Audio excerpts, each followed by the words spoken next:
Une personne sur 4 aura des problèmes d'audition d'ici à 2050.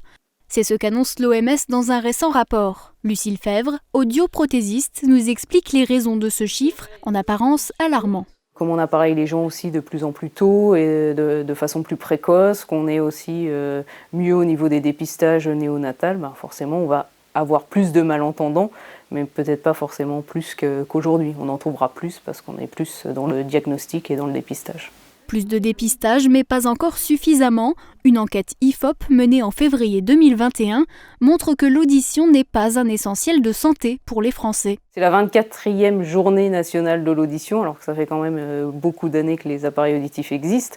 Donc ça devient seulement un petit peu médiatisé, mais c'est encore pas passé dans les mœurs.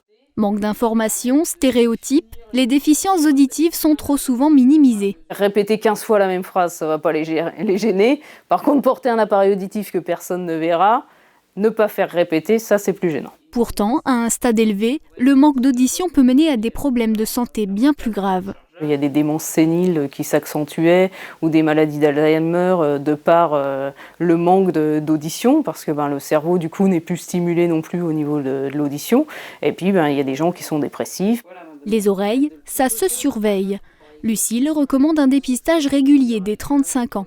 Grâce aux technologies de pointe, il est possible de trouver de manière très précise les maladies de l'oreille et de proposer des appareils très discrets. Les gens, ils veulent que ce soit petit, ils veulent que ce soit discret, il faut que personne le voie. En France, les appareils sont très bien pris en charge, surtout depuis la réforme 100% santé appliquée au 1er janvier. Cette cliente a choisi une formule à 2 500 €.